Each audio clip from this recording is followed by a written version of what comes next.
Lo-Fi Horror Guys Growing on You Live Season 15 is sponsored by Metal Blade Records. Metal Blade Records was formed in 1982 and still remains independent with offices worldwide. Throughout the years, the label has released material for countless renowned acts such as Metallica and Slayer, and is currently home to Amon Amarth, the Black Dahlia Murder, Cannibal Corpse, Space Chaser, and many other legendary artists. You can find Metal Blade Records on social media, as well as metalblade.com to find the latest news and new releases. Once again, find them on social media, as well as metalblade.com. All right, what is going on, my man? Hello, can you hear me? Is this... I can. Cool. All right, Ross just got here. He had stuck in construction, so. Sick. All right, cool. Is it going to be yourself and then Ross? Yeah, I don't know where Dave is. We don't know. Okay. Well, at some point he might show up. Yeah, the boy. Yeah. Yeah. Okay. If you need me to, I can stop it and I can start it here in a couple of minutes if you want. No, honestly, I think that it'll just be me and Ross today. I know we have not heard from Dave, so I don't know where he is. I mean, if he shows up, going on in, but yeah, hell yeah. I mean that's all good shit.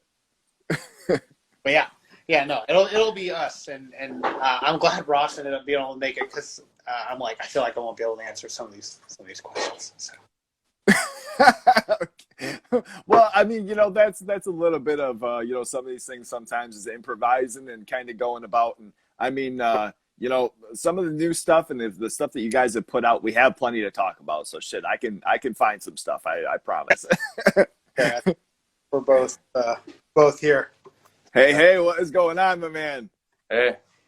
All right, so here on Growing on You Live, basically I've got one introduction question, and then the remainder of the interview is about your guys' craft, the band, and then I have one finale that I wrote for you guys as well. So if you guys are all set and comfy and you made it, Ross, everything's all good there?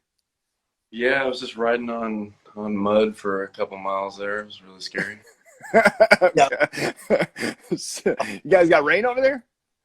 Do we have what? I'm sorry. Rain? It's like. Yeah, for the first time in a while. Yeah, it's been like triple digits until last night, basically. Oh shit. So. Yeah. Wow. Okay. Damn. All right. Well, let's start digging into this. First of all, I wanted to say I appreciate your guys' time. Thanks for hopping on today. I'm so stoked. On the music, and I just recently discovered you guys from promoting the newer tracks here, and then got to go back and look into the catalog before, and I mean I'm surprised that I hadn't heard you guys before, because you guys have some kick-ass shit. So I really appreciate you guys being on today. This is sweet. Yeah, thank you for having us. We appreciate it. Hell yeah. All right. So let me ask you, something fun first off. If I'm coming through Boise, if I'm coming through Idaho, what's a local restaurant that I got to go to that I have to try? That's a personal favorite of you guys. What do you think? So there are the staple spots. There's Big Judd's and stuff. And they have these hamburgers that are the size of records type of shit. And I don't know. I mean, I personally would say Key Brahms. That's my current favorite Boise spot. It's an Ethiopian place. It's really good. Oh shit. Okay. All right. But it's not really a Boise type of place. It's just good. I don't know. DK Donuts, best donuts of all time. DK. Oh shit. It's as simple as that. DK Donuts. Is that their tagline, underneath the sign, best donuts you're gonna have? I mean, it should be. They Nice.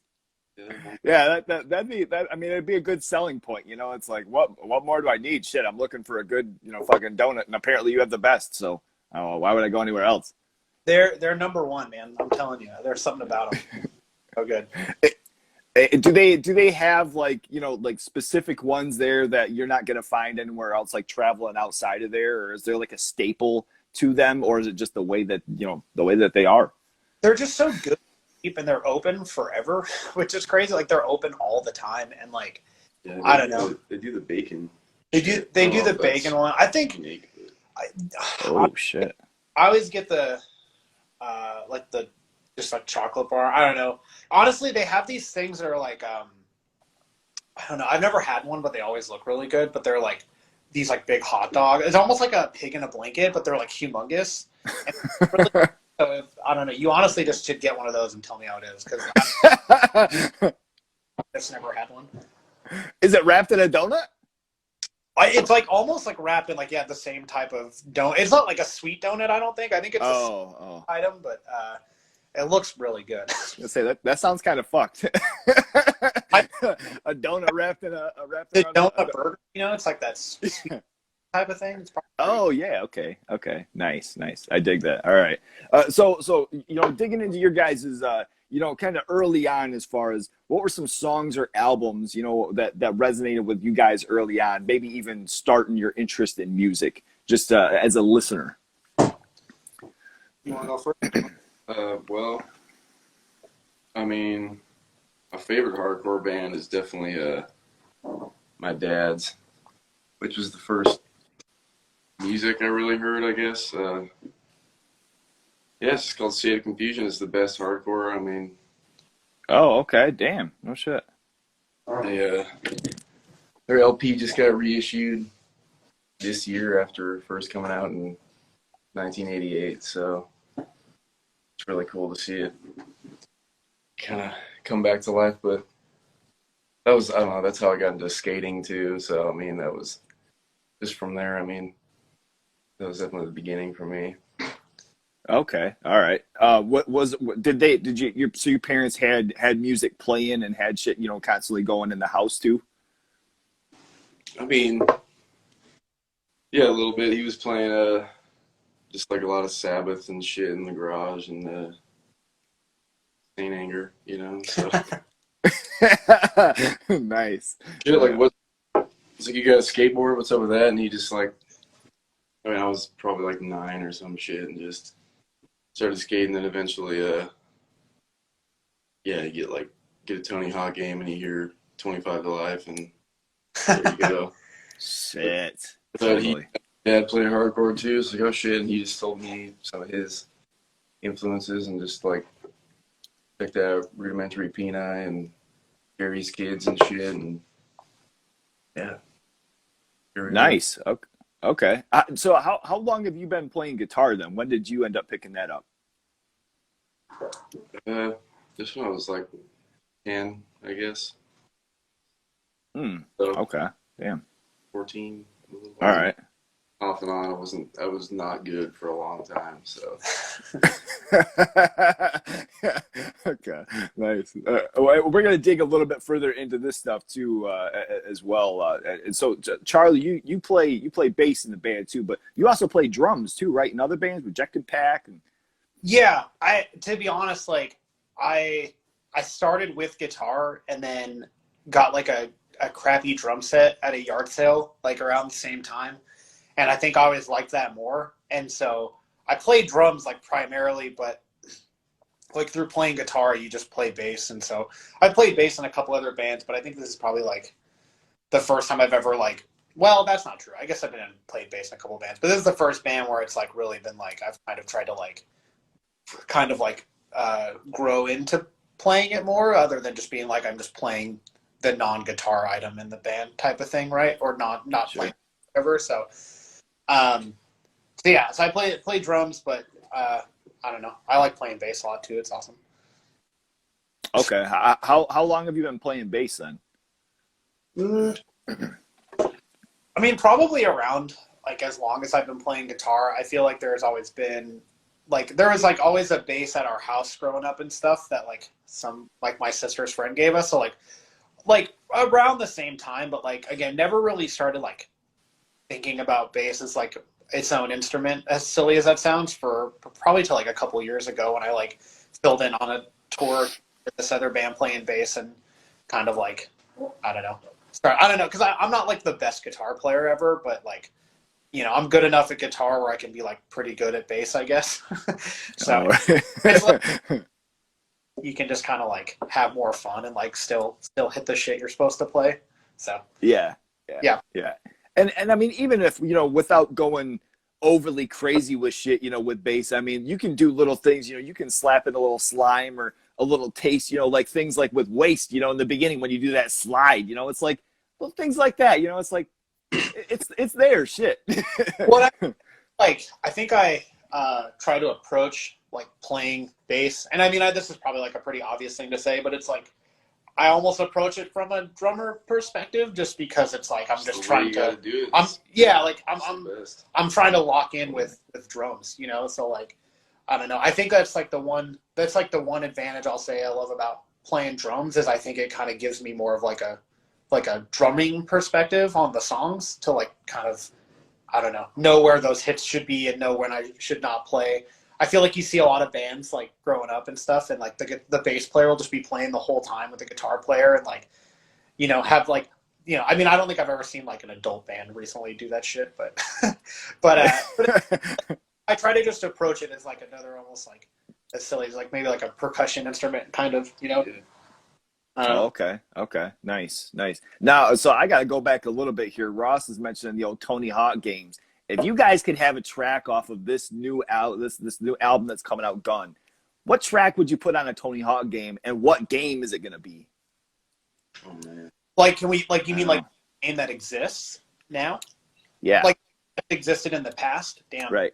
Trying to think of the most like skate song on the record. Dude, probably Fool. Yeah, to me. I was thinking. Ooh.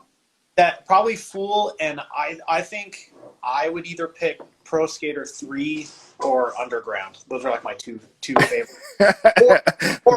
or totally off the wall. I think I'd just have it in grind session for PS1 instead. But okay. I don't know what it was. Part 3, you mentioned that. I love that fucking game too. It had like Rio, and I'm trying to think of the other locations that were in it too that were sick.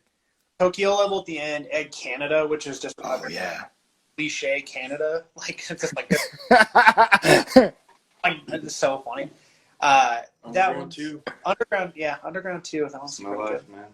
Totally. Nice. I like that. With so kind of touching on as far as earlier before, like the internet and different things and streaming services, as a fan, you had to discover bands through cover art or like an album's thank you lists or show flyers or some shit. Tell us about some bands that you guys have found, maybe even favorites still today that you discovered, and if it's cover art, tell us about what drew you.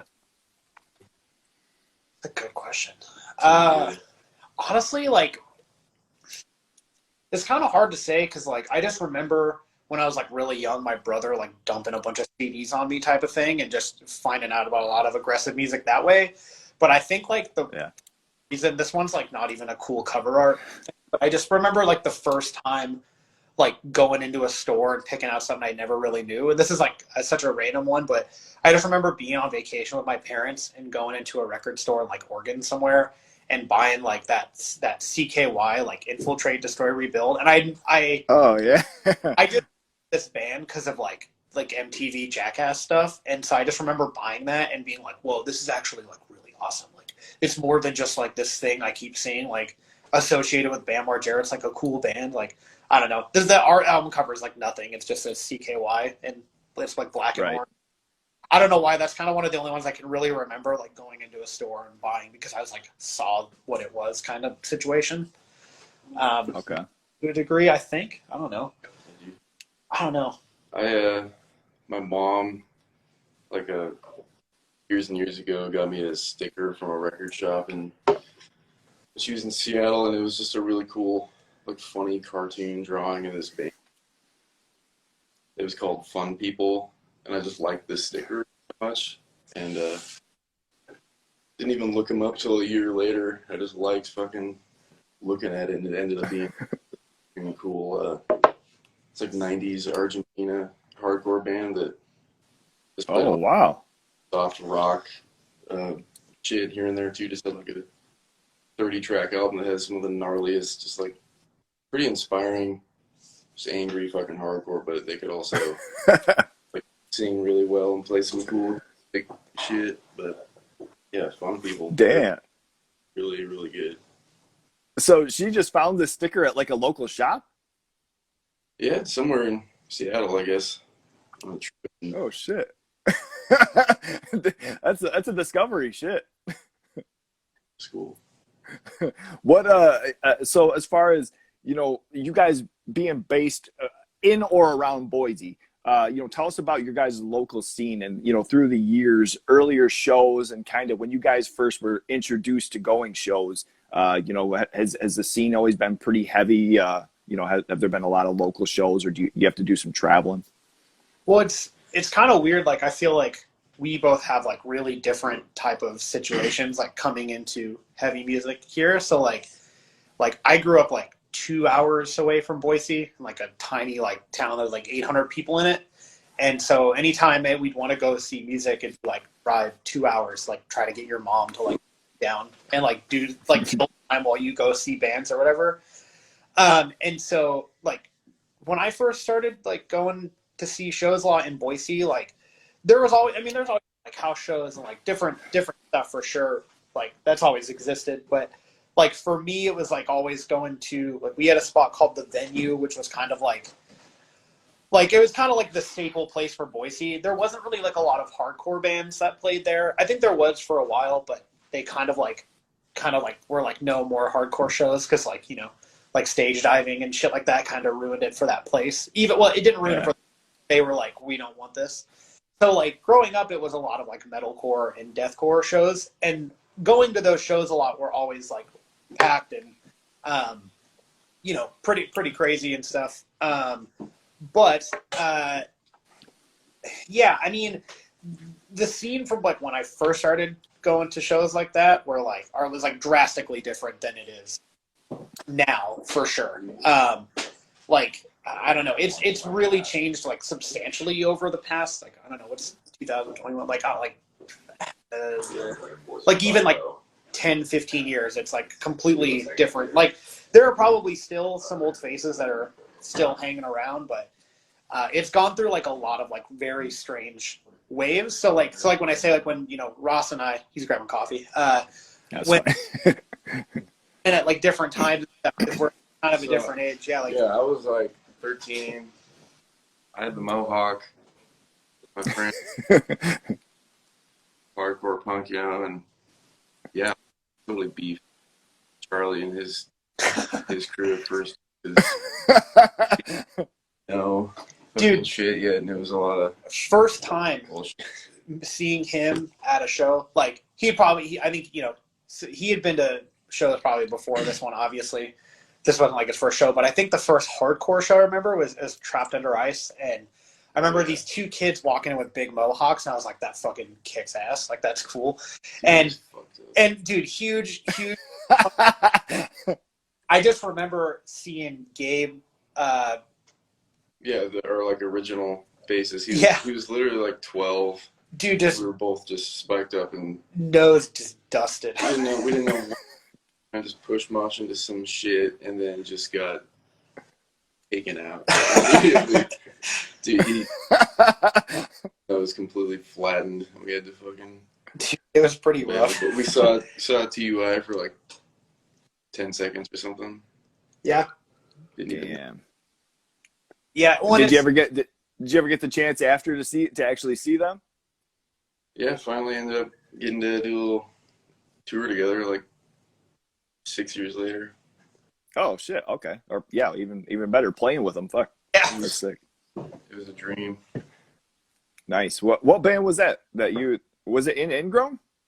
Yeah, it was. I guess just right when we put out Meathead. Eventually, we played with Angel Dust up in Tacoma, and finally met Justice, and that was right when we're putting out Heatwave, and yeah, I got to do a California run with them, and crazy stuff.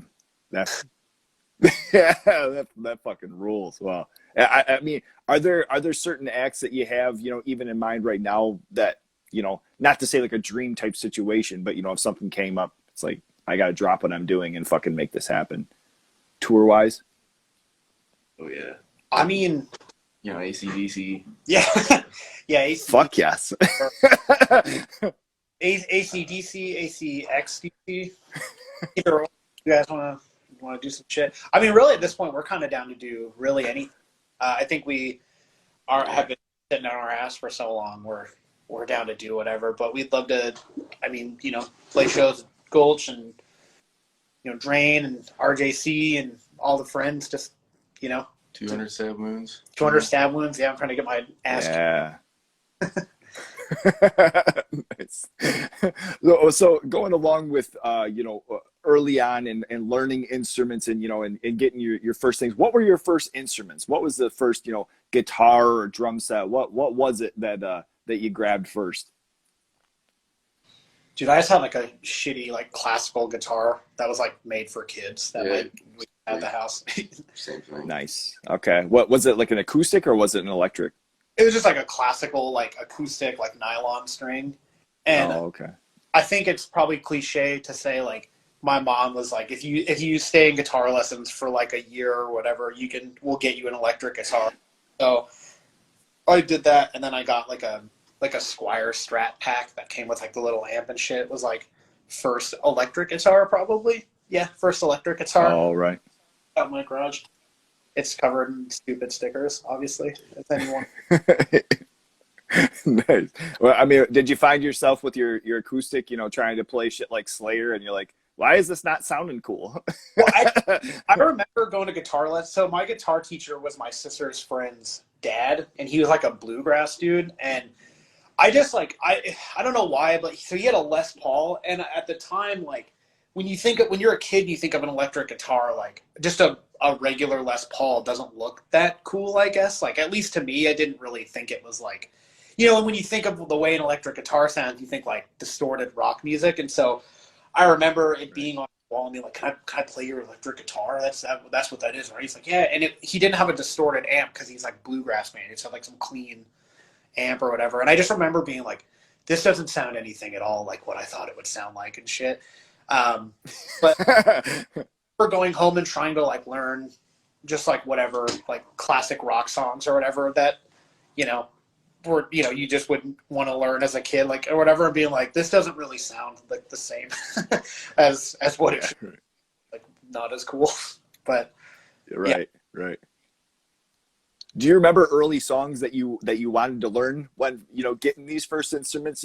May it be something that was completely fucking out of your realm or something that you picked up right away playing? Dude, Sweet Child of Mine, and I just didn't like it at all, but I just hey, check this shit out. Dude, I have like nightmare flashbacks of working at Guitar Center, and anytime I hear that song, I fucking hate it.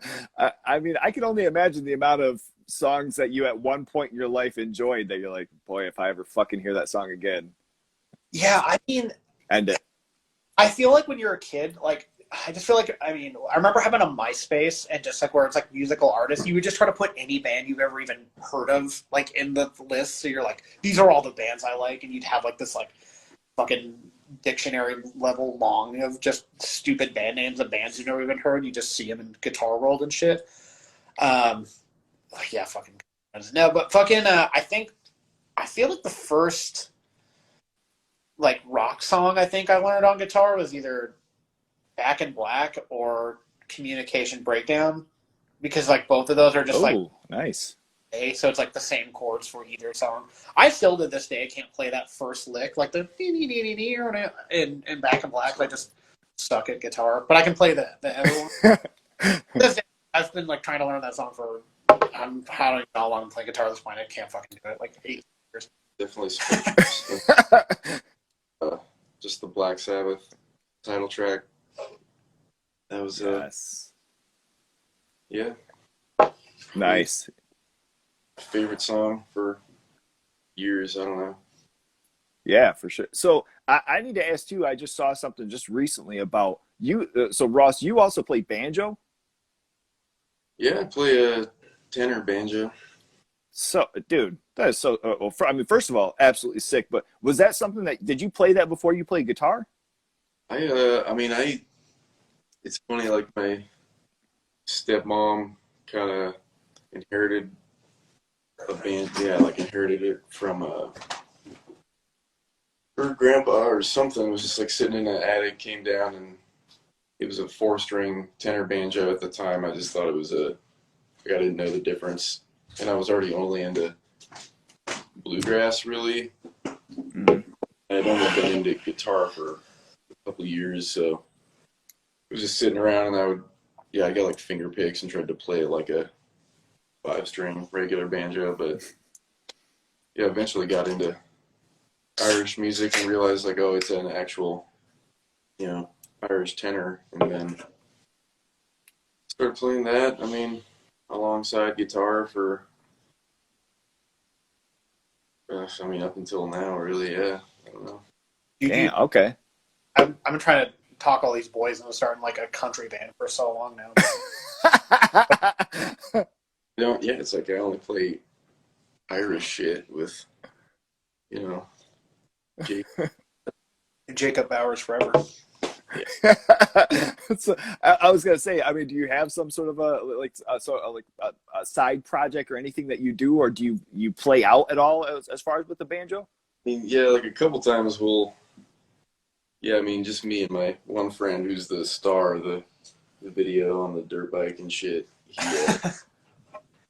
He plays guitar and bouzouki, so we've done just like Saturday market kind of busk shit down there, but I mean mostly just for fun, just learn as many tunes as we can. I mean, within the past couple months the like Boise Irish session has finally come back. It's mostly just a lot of like elderly players and stuff, and I played with them down at the A Penny pub downtown like a few years ago. I would go every week and just try to learn more tunes, and I was the only one there with a banjo, so it's cool that they reached out to me again recently.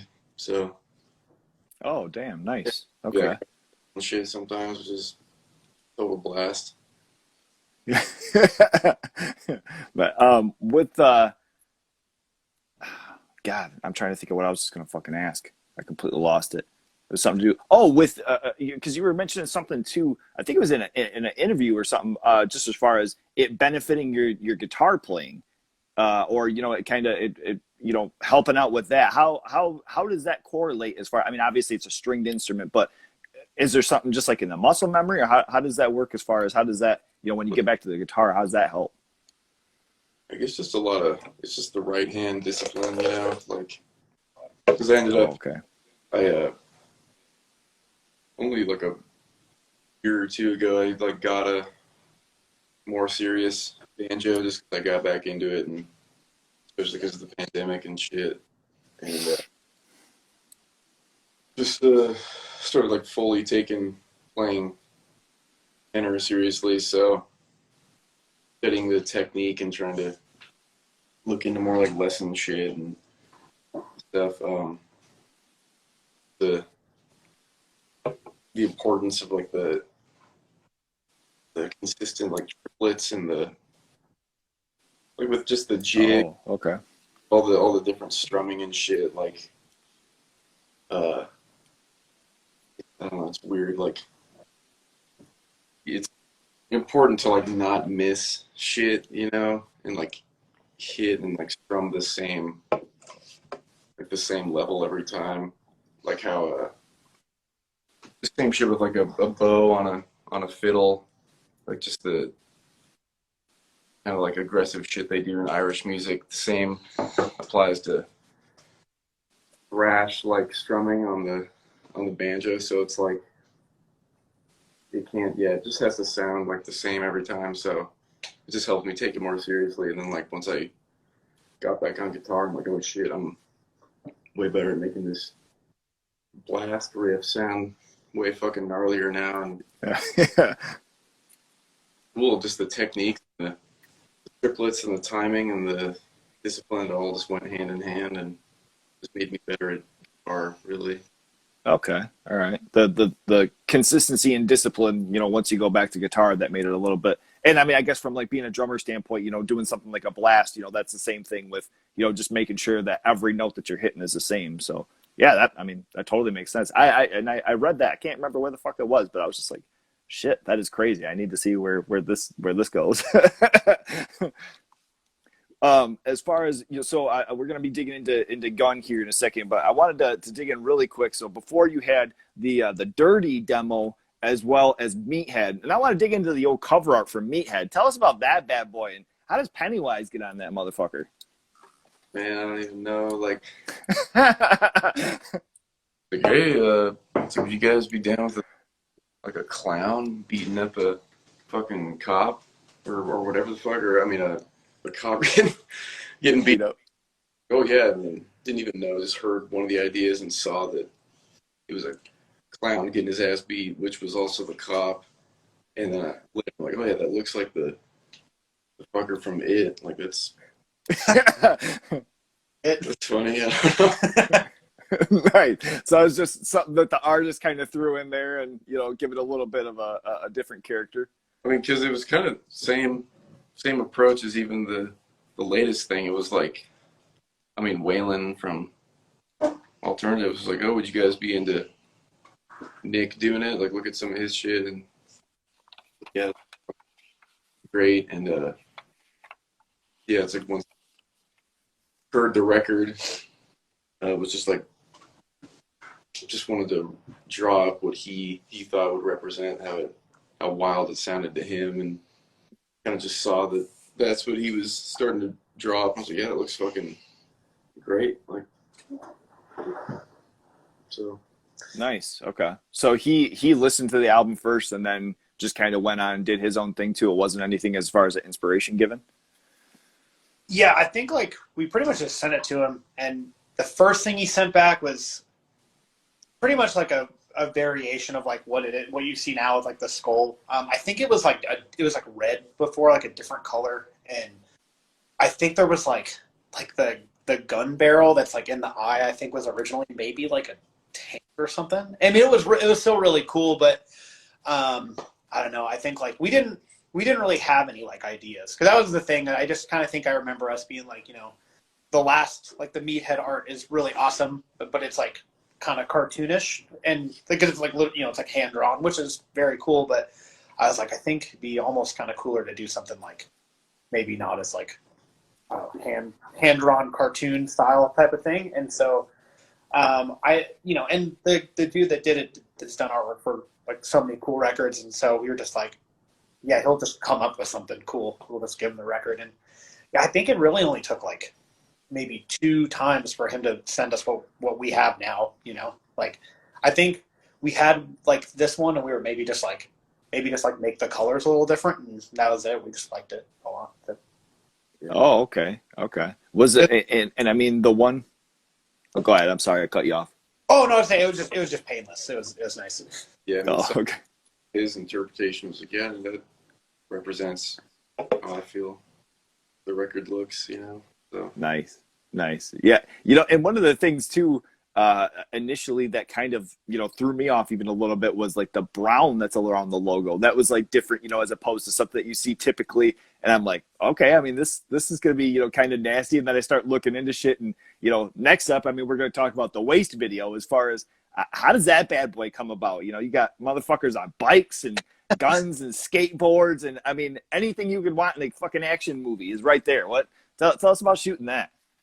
Yeah, we just like so the dude that filmed it, AJ, I playing a band with him around town, and he's done music videos for a couple of other bands in town. And I think when we were like thinking about how we wanted to like start like putting songs out and stuff, I was like, man, we should do like a video. I was like, we should do like a music video, because we've never done that, and like, it's like it's it's a little more than just putting out a song with the pre-order.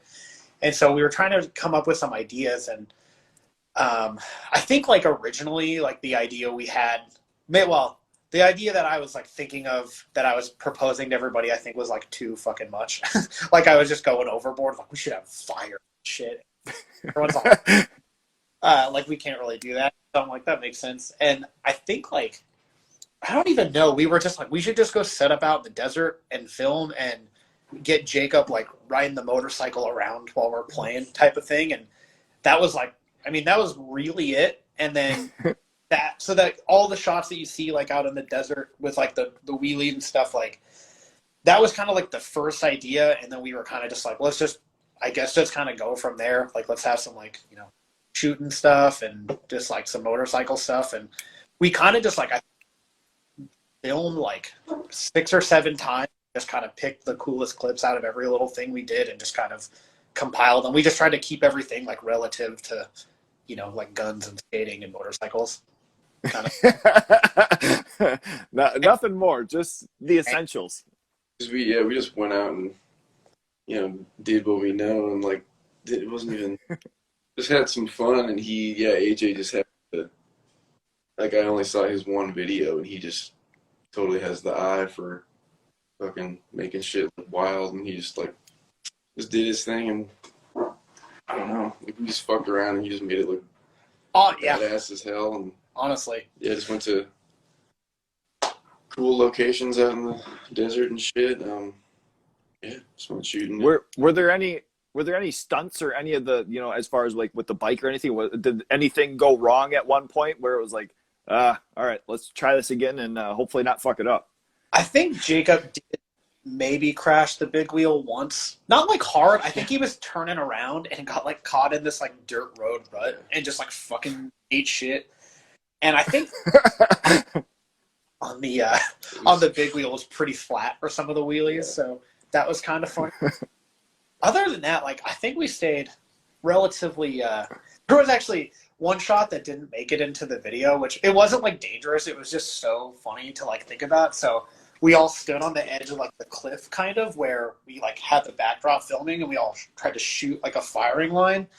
And AJ just had to like sit kind of like he was at a safe enough distance, but it was just so loud and crazy for him to just like be like basically right next to us trying to film this firing line. And unfortunately, like the angle that he got where it was safe to stand, like just didn't really like capture it all the way. But no, overall, I mean, like luckily, like Jacob's just a maniac, so he just kind of nailed all of it. It was just like, Jacob, do a wheelie 50 times basically, and he just like, all right, just, like hell yeah.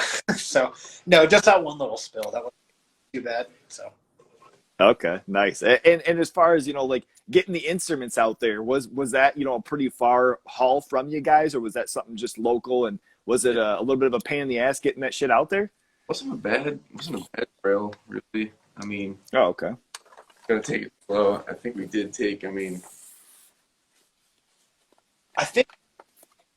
think we all kind of caravaned out there, and then when we got out to like where the dirt road, because it's not like a maintained road. It's kind of just like, it feels almost like somebody's driven out that way enough to where it's just kind of beaten in to the. It's totally off road, but yeah, we got it's enough of a trail. It's like, take your time. It'll be bumpy as fuck, but got the shit. And Jacob just rode the dirt bike out there, and it was probably like, I don't know, like an hour outside of like, the longest part was just finding where it's flat enough to set the gear up without all the damn cabs just falling over. Yeah, that was like almost kind of stressful, but it ended up being not too bad. It was just funny though, because like the drums were like, you know, kind of just in the dirt, and so by the time we were done, like covered in like just so much dirt, it was kind of hilarious. All the wheelies kicking up. Yeah, all the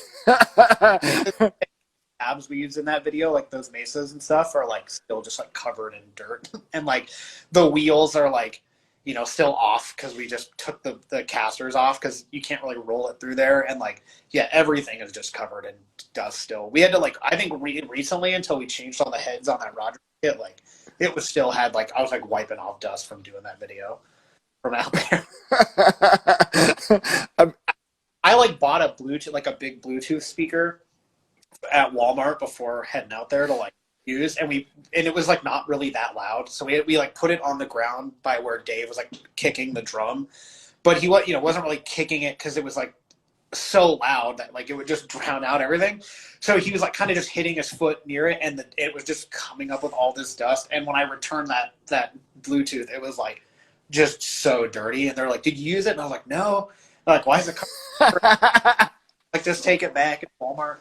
So Yeah, everything was dirty as hell. I mean, as far as like when you guys start playing live again and shit, you know, like it gives a little aesthetic. You know what I'm saying? Like we're here and this is what we're fucking doing. Shit. Bring the Idaho dirt, you know. Yeah, nice. If you could, you know, say you do a sequel to this video for one of the other tracks on the album, you could have an action star or an action, you know, hero from a movie. Who would you have star in this bad boy?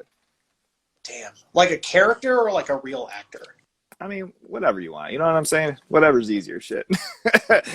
Keanu Reeves, Speed. Let's go. Ooh, damn. It's been a long time since I've seen that movie, but he did it. I don't know. I mean, maybe that one's kind of Steven Seagal, like, but now where he's kind of busted, you know? Or probably Clint Eastwood or you know, or Julian Marquez, the UFC. That's the one. Oh, damn! There you go. Okay, have a real superhero in this bitch. Shit. Yeah. The video whooping ass. just like kicks everyone's ass, like RL. And the video. Oh my god, damn! that'd be sick. I dig that shit for sure. What? So as far as while writing the album, you know, where in the process, you know, did the title come from? You know, as far as was that lyrics? Was that something just right off the bat? You were like, this is what we're gonna go with. Yeah. Well, I mean, since I don't know, it was like supposed to be. I mean, even before we ever thought we could write an LP. I mean, it was probably like 2018. I think the joke was like, "Yep, the Ingrown LP." And at the time, I was like, "Never gonna write one. Like, no way. Like, I don't know how." And yes, it's got to be called Gun. And then eventually, I mean, I don't know. I was kind of into some other title tracks off the record, but I mean, ended up just being the perfect title. I don't know. It's just short and blunt. To the point. Yeah. I think especially too with having like not only is it I mean obviously tough and having the cover art and everything too, but it was a good move with having the video with it too, because it kind of gave, you know, that much more of like a visual aesthetic to like, oh shit, okay, like I'm totally fucking down with this. Like this is, you know, kind of even like a story along with it, kind of.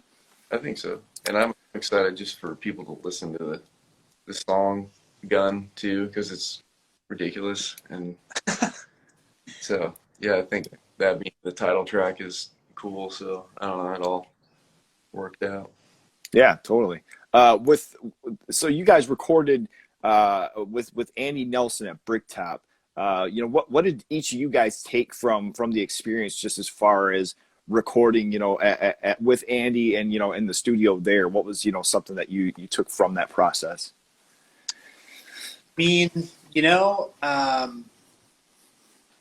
Best. it was the best, honestly. Just like, I mean, really, like we've all, you know, recorded a bunch and stuff, and got to record with other cool people and stuff, and like had great experiences. I think Andy's just so like good at doing it that you just kind of walk in and you just kind of like, it's like, all right, yeah, cool, man. And it just feels like really relaxed, because it's like you're just kind of hanging out, and he's like attentive enough where he's not going to let some sloppy shit go through the cracks. But like, I don't know, like it kind of just, like, you know, kind of made me realize, I'm like, this is how every recording experience from now on needs to be. Because sorry, I keep kicking the thing.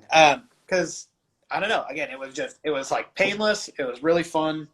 And, you know, I don't know, like, I think we tried to practice really hard, as, you know, like the week especially before going in there. But like, I don't know, I think it was like a scary thing for us to like fly across the country kind of to record. It feels like a lot of pressure, because you're like, we only have like so many days and we're here to do this and stuff. But like, I don't know, it was just comfortable. Because yeah, we walk in, I mean, I don't know, he's just the man. He knows hardcore, and like he just knew understood our band and our sound, and like any idea he proposed, like, yeah, that's like the best way this could be sounding for what we're doing and how we're playing and shit. So Yeah, Yeah, totally.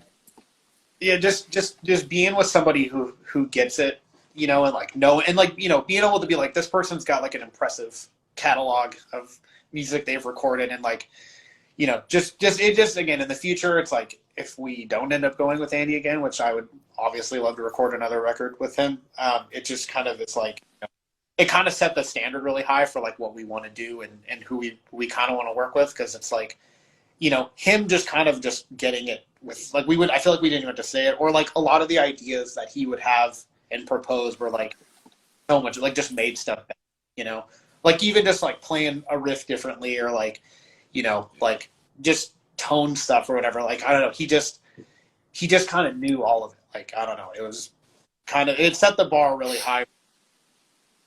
So it was good on that level, essentially. Like, kind of made us realize like what we're comfortable with, and, you know, who we'd want to go with in the future if we didn't just go back to him. Yeah, totally. Now, as far as with the studio process, is that something that you guys are pretty comfortable with generally, or is it something that going into it, you know, the couple of days before, you're like, this shit again? I love it. I love recording. It's awesome. It's just fun. Yeah. Yeah. I mean, we recorded the whole record as like a demo by ourselves before, so that we kind of have like the comfort, like, just so that, because we only had like 3 days to record the whole thing. So we were like, we got to be like, no, like, we got to be on our shit, like, by the time we get there and stuff. So, like, I don't know. I love recording. And oh yeah, just anytime you get to create a song there, listen back. Like, yeah, it's the best. It's like the best part. Yeah.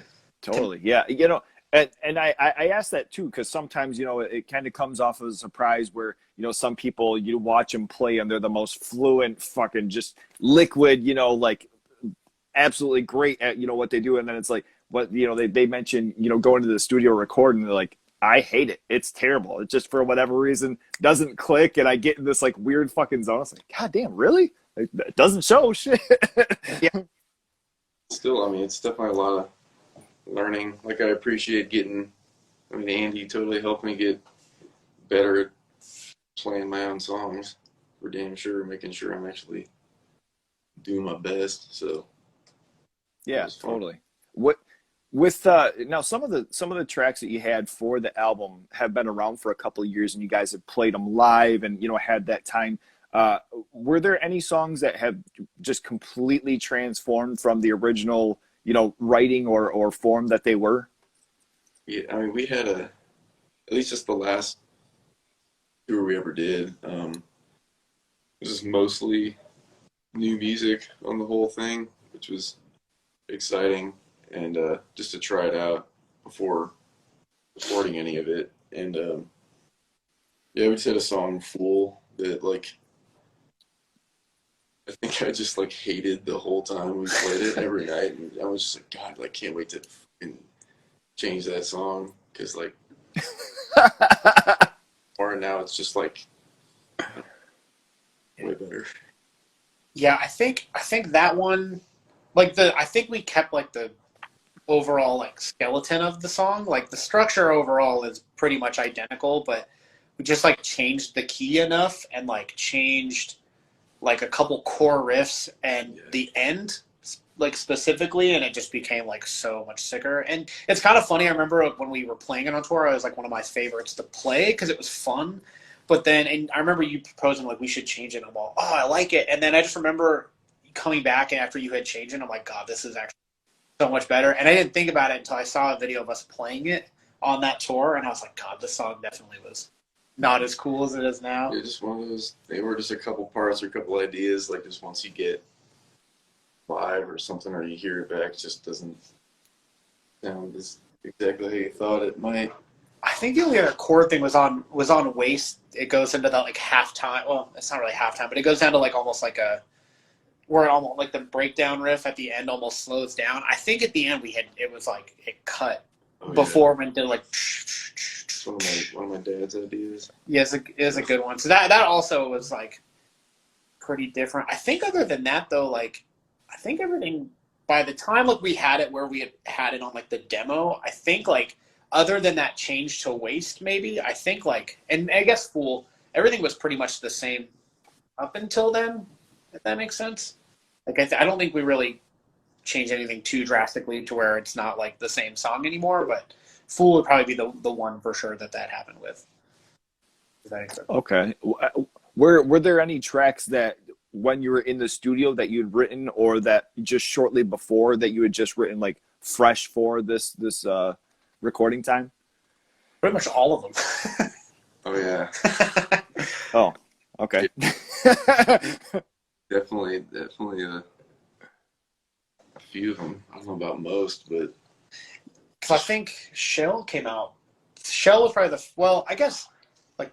yeah, I mean that was in the fall, and then like Yeah. didn't really had like a couple ideas, and by the end of the year, but yeah, I guess I mean once the year started, we really fucking crammed it all. Because Just brushed out a lot of the tracks. I think two of them already exist, like Tough and Lost at Sea already existed, and then Shell we had already recorded ourselves and put out. But I think I like basically had to go somewhere for like a month, and I think by the time I got back, like right before we went on that Lower Species tour, you guys had like a bunch of those songs pretty much written, and that was like December that we went on that tour, and then I think we recorded everything like February. So I mean, they didn't like, some of them existed for sure, but like I think, you know, like the true form of all the songs like really wasn't too long before we even did that tour, honestly, which is kind of crazy. Like I said, I came back and they were like, we got like 7 songs written. I'm like, these are crazy. Good job. Oh, okay. What was that the first time that you guys had flown or gone, you know, that far out of town, you know, as far as for recording? Yeah. Well, Yeah, I mean, but flying, yeah, for sure. It was crazy. yeah, never Okay. record. It felt cool. Yeah. Where did you guys end up doing Meathead? I was Captain Trx Ballsington in Olympia, Washington. So yeah, we just drove up like New Year's or something, the end of 2016. I think it's the same guy that did most of the gag shit. Nice. Yeah. All right, sweet. Yeah, I mean, it's, you know, definitely sick. I've gotten to hear like a preview of some of the stuff, and I'm so excited. I ordered the camo, which is a fucking tough move.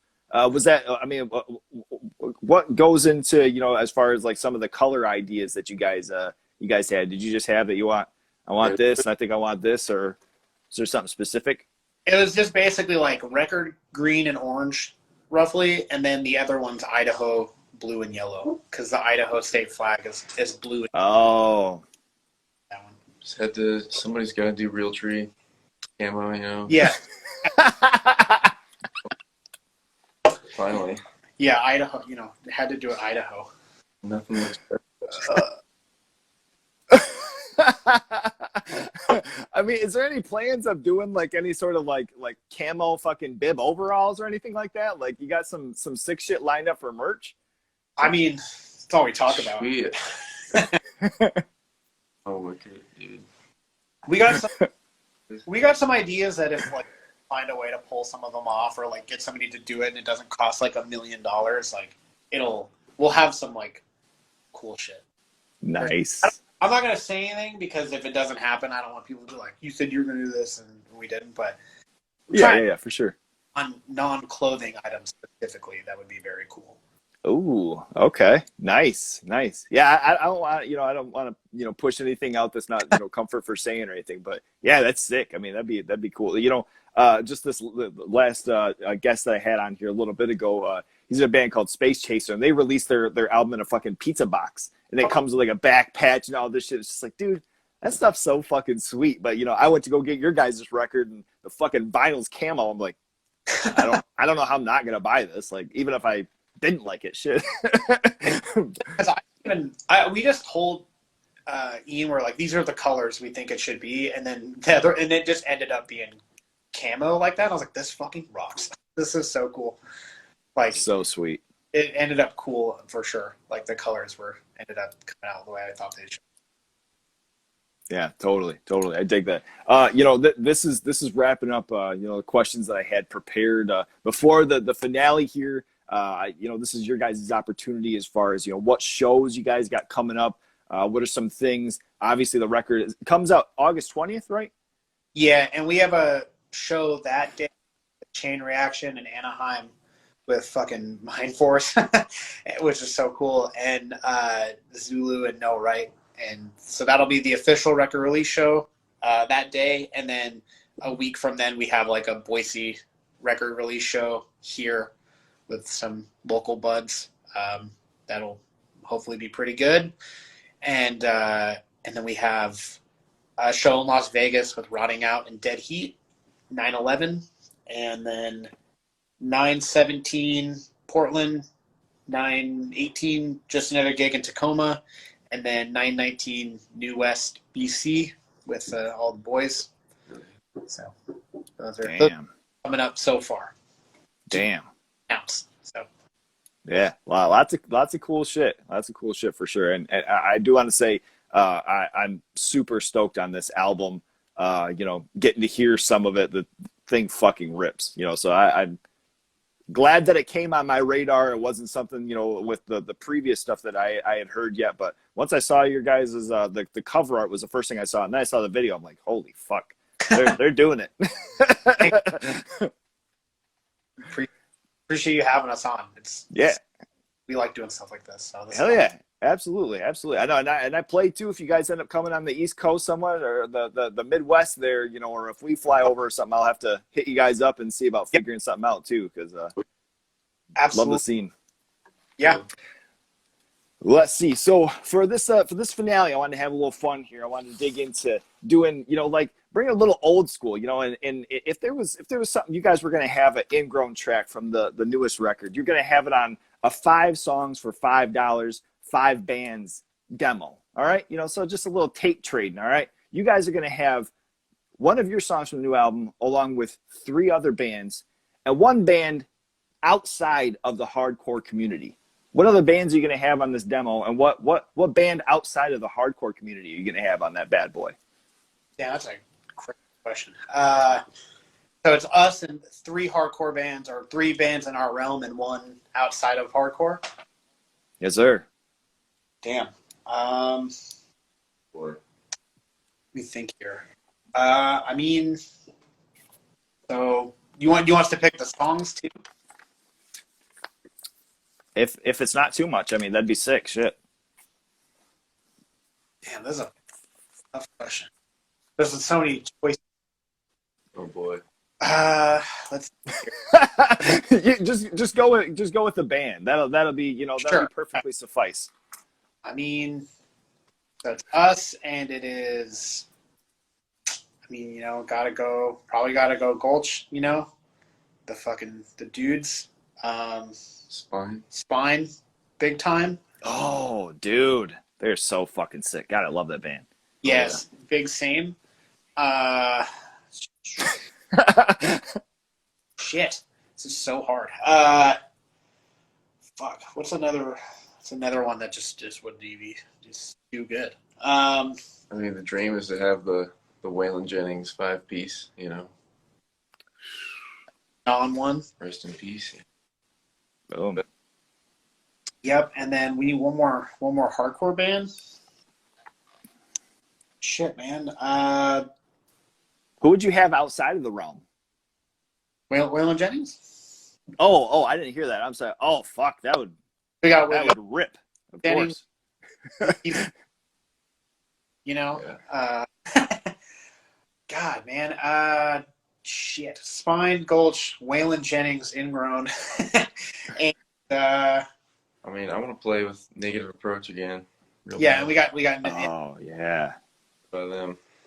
Yeah. Totally. Man, that's a great, good selections. Hopefully, someone, if not myself, makes like a little like fake bootleg or some shit or something like that and slaps that bitch together. That'd be sick. It's after the record comes out, of course. All really need, those 5 bands. Yeah. No, guys, I can't thank you enough. You know, I really do appreciate you guys taking out the time today. And this is, you know, this has been sick. I'm looking forward to the album, and I've been beating the shit out of the old stuff that you guys have thus far up until that comes out. So yeah, but in the meantime, I appreciate you guys hopping on today, and hopefully, you know, the trek Ross wasn't too rough getting over. It's always fun, you know. Yeah. Yeah. All right. This has been awesome. Thank you very much, fellas. You take care and stay healthy. Thanks, you too. Appreciate it. Have a good one. All right. Take care, friend. Bye-bye. He's a lo-fi horror guy. Yeah, he's kind of a guy, but he is so lo-fi a horror guy. Yeah. Lo-fi horror guy has been recorded in front of a live studio audience.